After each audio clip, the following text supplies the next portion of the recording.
হ্যাঁ পিসি, পুরোহিত মশাই যখন বলছে না তোমার যখন ঠিক মনে হচ্ছে তাহলে আজকে আশীর্বাদটা করে ফেলবো। হ্যাঁ, আমি আর ঈশান বেরিয়ে গেছি, খুব তাড়াতাড়ি ওখানে পৌঁছে যাব। তোর আবার কি হলো? দাদা তুমি নিজেকে দেখেছো? এমন লাগছে যেন যুদ্ধ করে এসছো। আমাকে বাড়িতেও কাউকে বলতে দিলে না। আর বাড়ি যাওয়ার পরও কিছু বলার দরকার নেই। বাড়িতে সবাই এত আনন্দ করছে, বিয়ে আর আশীর্বাদের কথা হচ্ছে, তুই চুপ করেই থাকবি।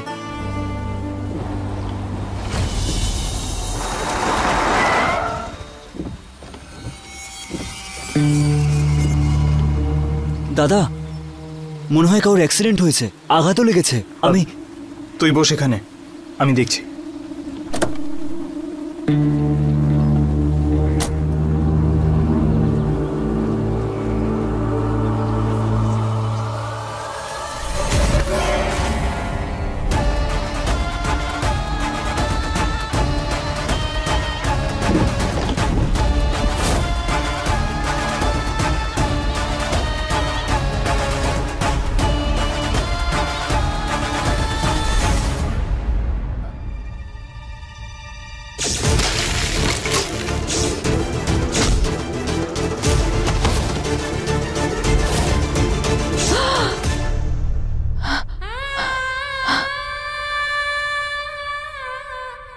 ডাক্তারবাবু, ডাক্তারবাবু কোথায়?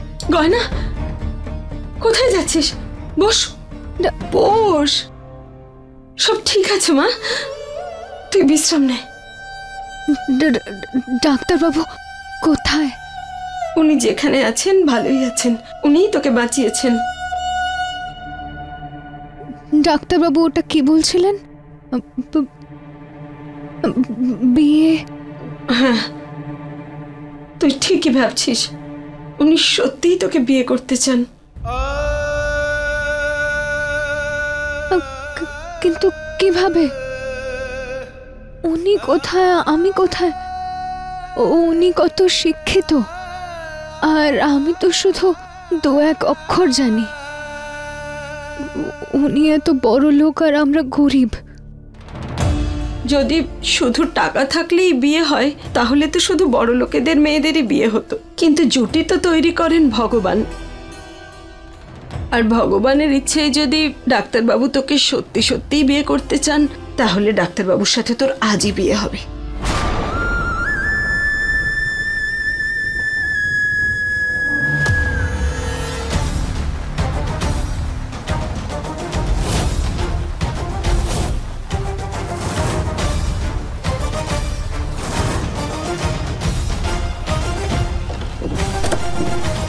এই যে দাদা, একদম নড়বেন না।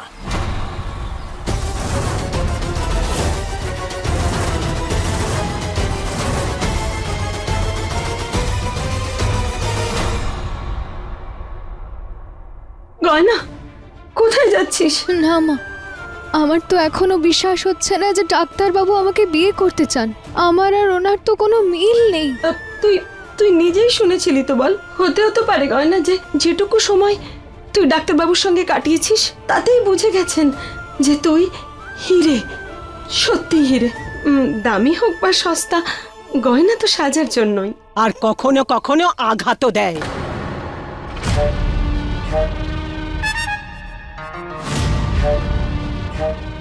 ও তোকে বিয়ে করবে এটা কখনোই হতে পারে না।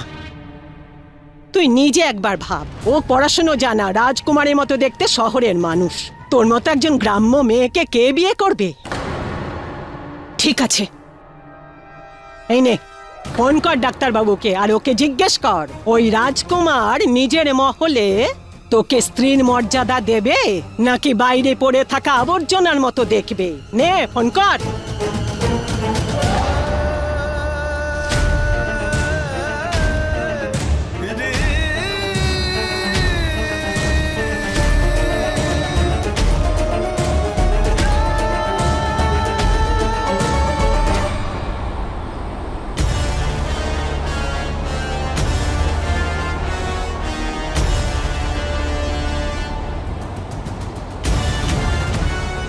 তাড়াতাড়ি চালা। হ্যাঁ দাদা।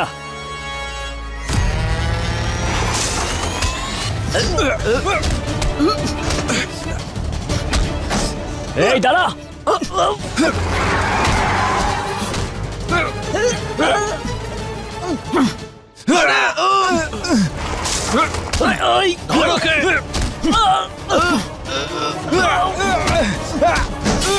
বল বল, কেন কিডন্যাপ করছিস আমাকে? বল, কে পাঠিয়েছে তোদের? এই দাদাকে ছাড়, ছাড় বলছি, ছাড়।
হ্যালো, ডাক্তারবাবু, আমি গয়না।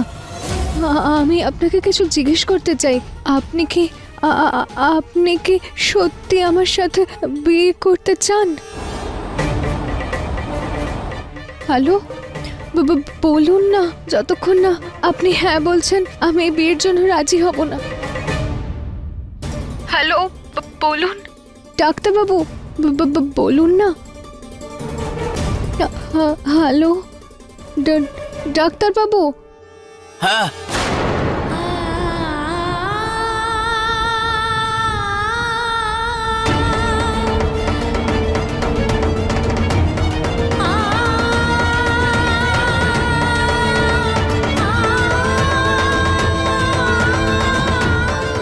ও বললো তো না?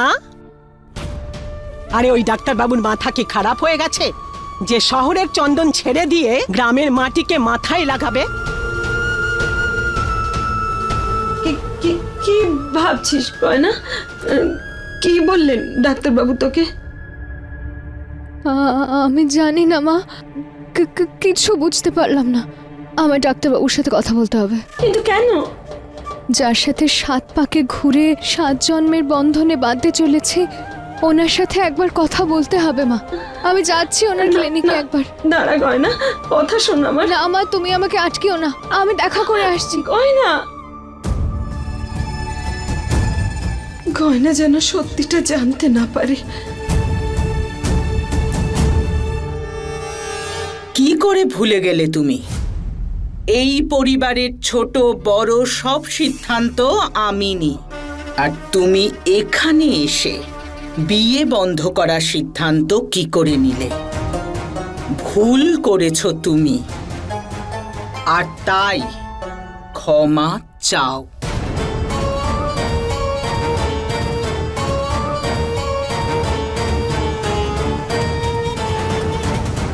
আমায় ক্ষমা করে দিন। হাত জোর করে।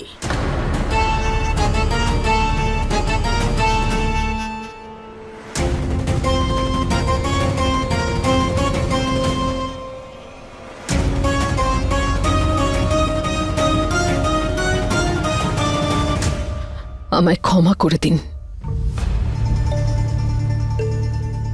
খুব ভালো হয়েছে যে কুষ্টিটা মিলে গেছে আর সবাই মন থেকে রাজি হয়েছে। না হলে আমি আমার মেয়ের বিয়ে আয়ুষ্মানের সাথে দিয়েই ছাড়তাম।